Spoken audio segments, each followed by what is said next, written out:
Hitchhiking through a rural stretch of highway, I was grateful when a beat-up pickup truck pulled over. The driver, an older man with a weathered face, seemed friendly enough. He offered me a ride, and I climbed into the passenger seat, grateful for the lift. As we drove, he started asking personal questions. Where I was headed, if I lived nearby. His tone grew increasingly unsettling, and alarm bells rang in my head. Sensing danger, I tried to subtly check my phone for a signal, but it showed no bars.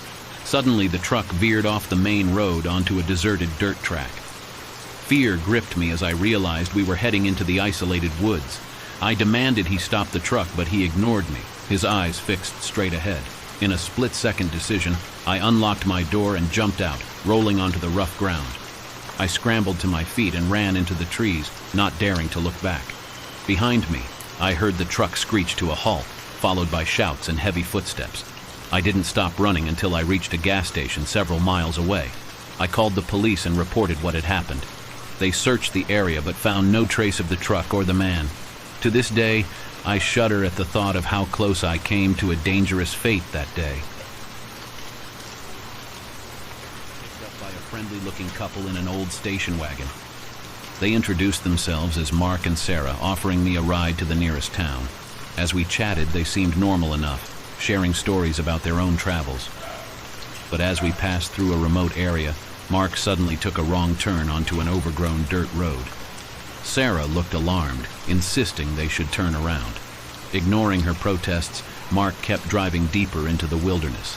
I felt a knot of unease forming in my stomach as the road became rougher and more isolated. I asked them to let me out, but Mark just chuckled, saying we were almost there.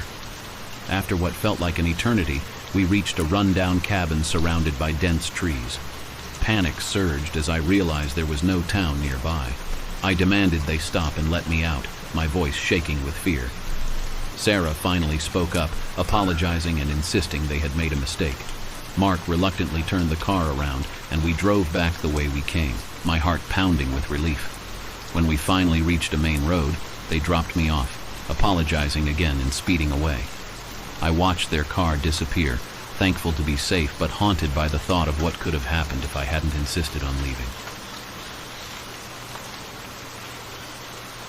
It was a Friday night after a college party, and I found myself stranded on the outskirts of town.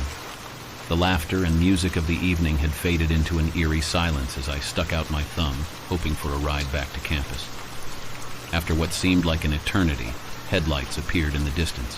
A sleek sedan pulled over, and the driver, a middle-aged man with a friendly smile, rolled down the window and offered me a ride. Grateful and slightly tipsy, I climbed into the passenger seat.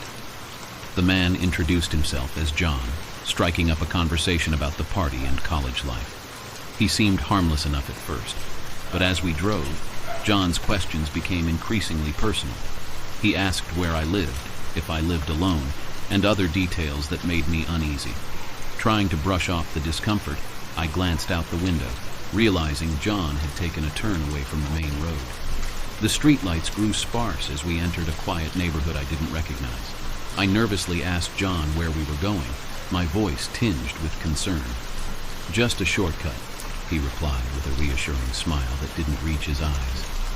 Anxiety tightened in my chest as we drove deeper into the unfamiliar neighborhood. When John abruptly turned down a dark, deserted road, my heart skipped a beat. The hairs on the back of my neck stood up as I realized something was very wrong. I mustered my courage and demanded John stop the car, my voice trembling. He hesitated for a moment, his demeanor shifting. Panic surged as he finally pulled over, claiming he needed to check something under the hood. As he got out of the car, my eyes caught a glint of something metallic, a tool of some sort, in his hand. Adrenaline surged through me. Without a second thought, I unbuckled my seatbelt and bolted out of the car, sprinting down the dark road. Behind me, I heard John shouting angrily, but I didn't dare look back. I ran until I reached a more populated area where I frantically called a friend for help. Shaken, I recounted the terrifying encounter to them, and they urged me to report it to the police. Later that night, watching the news, I saw a report about a man fitting John's description, a suspect in a series of assaults on young people after late-night gatherings. The realization chilled me to the bone. I had narrowly escaped a dangerous predator. Since that night, I've never hitchhiked again, and I never will again. Thank you for watching. Remember to like and subscribe if you enjoyed. Feel free to share our content with others. Sleep well.